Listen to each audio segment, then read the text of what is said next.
ಕೆಲವೊಮ್ಮೆ ನಾವು ಒಬ್ಬರನ್ನು ನಿಧಾನವಾಗಿ ಪ್ರೀತಿಸಲು ಶುರುಮಾಡುತ್ತೇವೆ. ಆದರೆ ಅದು ಯಾವಾಗ ಆರಂಭವಾಯಿತೋ ನಮಗೆ ಗೊತ್ತಾಗುವುದೇ ಇಲ್ಲ. ಆರವ್ಗೆ ಕೂಡ ಹಾಗೆಯೇ ಆಗುತ್ತಿತ್ತು.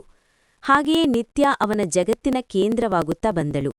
ಆ ದಿನ ಆರವ್ ನಿತ್ಯಾಳ ಜತೆಗೆ ಕುಳಿತು ಮಾತನಾಡುತ್ತಿದ್ದನು.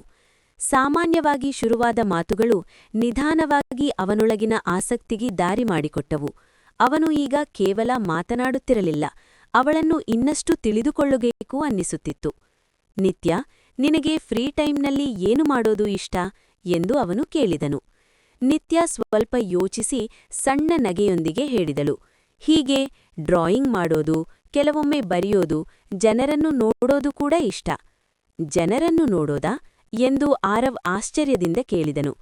ಹೌದು, ಅವರ ಮುಖದಲ್ಲಿ ಏನಿರುತ್ತೋ ಅರ್ಥ ಮಾಡ್ಕೊಳ್ಳಕ್ಕೆ ಪ್ರಯತ್ನಿಸ್ತೀನಿ ಎಂದಳು. ಆರವ್ ಅವಳ ಕಡೆ ಗಮನದಿಂದ ನೋಡಿದನು. ಅಂದ್ರೆ ನೀನು ನನ್ನನ್ನೂ ಓದ್ತೀಯಾ ಎಂದು ನಗುತ್ತಾ ಕೇಳಿದನು. ನಿತ್ಯ ಸಣ್ಣ ನಗುತ್ತಾ ಸ್ವಲ್ಪ ಎಂದಳು. ಆ ಉತ್ತರ ಅವನಿಗೆ ವಿಚಿತ್ರವಾದ ಸಂತೋಷ ಕೊಟ್ಟಿತು. ಅವನು ಇನ್ನಷ್ಟು ಕೇಳಬೇಕೆನಿಸಿತು. ನಿನಗೆ ಏನಾದರೂ ಕನಸು ಇದೆಯಾ? ನಿನಗೆ ಜೀವನದಲ್ಲಿ ಮುಖ್ಯವಾದದ್ದು ಏನು? ನೀನು ದುಃಖವಾಗಿದ್ದಾಗ ಏನು ಮಾಡ್ತೀಯಾ? ಪ್ರತಿ ಪ್ರಶ್ನೆಯೂ ಅವನೊಳಗಿನ ಆಸಕ್ತಿಯಿಂದ ಬರುತ್ತಿತ್ತು. ನಿತ್ಯ ಸಹ ನಿಧಾನವಾಗಿ ತೆರೆದಳು. ಅವಳು ತನ್ನ ಚಿಕ್ಕ ಚಿಕ್ಕ ಕನಸುಗಳನ್ನು ಹೇಳಿದಳು. ಒಮ್ಮೆ ತನ್ನ ಕಥೆಗಳನ್ನು ಪುಸ್ತಕವಾಗಿ ಹೊರತರುವುದು, ಒಬ್ಬಳೇ ಒಂದು ದಿನ ದೂರದ ಸ್ಥಳಕ್ಕೆ ಹೋಗುವುದು ಮತ್ತು ತನ್ನನ್ನು ತಾನೇ ಅರ್ಥಮಾಡಿಕೊಳ್ಳುವುದು. ಆರವ್ ಅವಳ ಮಾತುಗಳನ್ನು ಶಾಂತವಾಗಿ ಕೇಳುತ್ತಿದ್ದನು. ಅವಳ ಪ್ರತಿಯೊಂದು ಮಾತು ಅವಳ ಒಳಗಿನ ಜಗತ್ತಿನ ಒಂದು ಕಿಟಕಿಯಂತೆ ಅನಿಸಿತು. ನಿತ್ಯ, ನೀನು ತುಂಬಾ ಡಿಫ್ರೆಂಟ್ ಎಂದು ಅವನು ಹೇಳಿದನು. ಅವಳು ಸಣ್ಣ ನಗೆ ಬೀರಿದಳು. ಹೇಗಂತ? ಆರವ್ ಕ್ಷಣಕಾಲ ಯೋಚಿಸಿ, ನಿನ್ನಲ್ಲಿ ಏನೋ ಇದೆ, ಹೇಳೋಕೆ ಕಷ್ಟ ಎಂದನು. ನಿತ್ಯ ಮತ್ತೆ ನಗಿದಳು. ಆ ಕ್ಷಣದಲ್ಲಿ ಅವರ ಮಾತುಗಳು ಕೇವಲ ಪ್ರಶ್ನೆ ಉತ್ತರಗಳಾಗಿರಲಿಲ್ಲ, ಅವು ಇಬ್ಬರ ನಡುವಿನ ಅಂತರವನ್ನು ನಿಧಾನವಾಗಿ ಕಡಿಮೆ ಮಾಡುತ್ತಿದ್ದವು. ಆರವ್ಗೆ ಈಗ ಇನ್ನೂ ಹೆಚ್ಚು ತಿಳಿಯಬೇಕೆನಿಸಿತು. ಅವಳ ನಗು ಹಿಂದೆ ಇರುವ ಕಾರಣ, ಅವಳ ಮೌನದ ಅರ್ಥ, ಹಾಗೆ ಅವನು ನಿಧಾನವಾಗಿ ಅವಳ ಲೋಕದೊಳಗೆ ಪ್ರವೇಶಿಸುತ್ತಿದ್ದನು. ಅವಳು ಸ್ವಲ್ಪ ಹೊತ್ತು ಮೌನವಾಗಿದ್ದಳು. ಆರವ್ ಅವಳ ಉತ್ತರಕ್ಕಾಗಿ ಕಾಯುತ್ತಾ ಕುಳಿತಿದ್ದನು.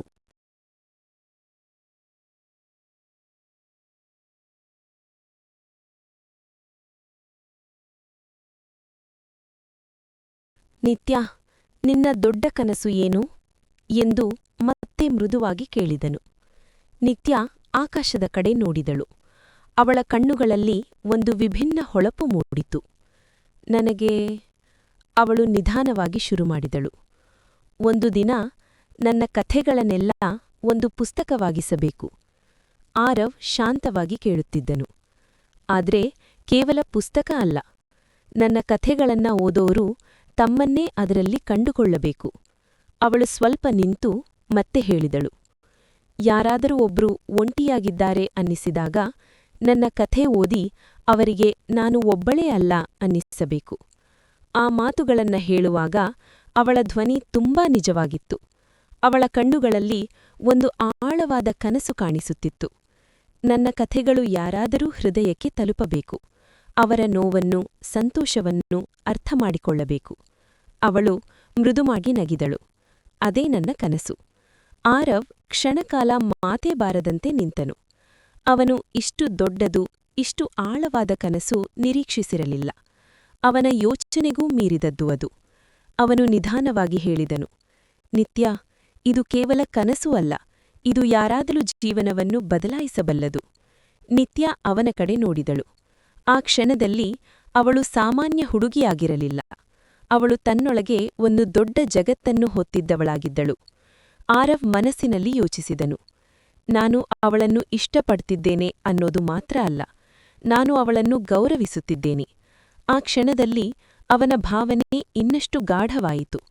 ಅವಳು ಕೇವಲ ಅವನಿಗೆ ಇಷ್ಟವಾದ ಹುಡುಗಿಯಲ್ಲ, ಅವಳು ಅವನಿಗೆ ಪ್ರೇರಣೆಯಾಗತೊಡಗಿದಳು.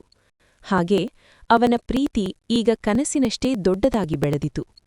ಕೆಲವು ದಿನಗಳ ನಂತರ ಆರವ್ ಜೀವನವೇ ಏಕಾಏಕಿ ಬದಲಾಗಿತು. ಅವನ ತಂದೆ ಅನಾರೋಗ್ಯದಿಂದ ನಿಧನರಾದರು. ಆ ಸುದ್ದಿ ಅವನಿಗೆ ಮಿಂಚಿನಂತೆ ಬಡಿದಿತ್ತು. ಒಂದು ಕ್ಷಣದಲ್ಲಿ ಅವನ ಬದುಕಿನ ಆಧಾರವೇ ಕುಸಿದಂತಾಯಿತು. ಮನೆ ನಿಶ್ಶಬ್ದವಾಗಿತ್ತು. ಅವನ ಅಮ್ಮನ ಕಣ್ಣೀರು, ಖಾಲಿ ಕುರ್ಚಿ, ನೆನಪುಗಳ ಭಾರ ಇವೆಲ್ಲವೂ ಅವನ ಹೃದಯವನ್ನು ಒತ್ತಿಹಿಡಿದವು. ಆರವ್ ಆ ದಿನದಿಂದ ಬೇರೆ ವ್ಯಕ್ತಿಯಾಗಿದ್ದ. ಅವನ ಕನಸುಗಳು, ಭಾವನೆಗಳು ಎಲ್ಲವೂ ಒಂದು ಕಡೆ ಸರಿದು ಹೋಯಿತು. ಇದೀಗ ಅವನಿಗೆ ಒಂದೇ ಜವಾಬ್ದಾರಿ: ಕುಟುಂಬ. ಅವನು ಬೆಳಿಗ್ಗೆ ಕೆಲಸಕ್ಕೆ ಹೋಗಲು ಆರಂಭಿಸಿದನು. ಸಂಜೆ ಕಾಲೇಜಿಗೆ ಹಾಜರಾಗುತ್ತಿದ್ದನು. ದಿನಗಳು ಹೀಗೆಯೇ ಓಡತೊಡಗಿದವು. ಕೆಲಸ, ಕಾಲೇಜು, ಮನೆ. ಅವನೊಳಗಿನ ಹಳೆಯ ಆರವ್ ನಿಧಾನವಾಗಿ ಮೌನವಾಗುತ್ತಾ ಹೋಯಿತು. ನಿತ್ಯಾಳನ್ನು ಅವನು ಮತ್ತೆ ಭೇಟಿಯಾಗಲಿಲ್ಲ.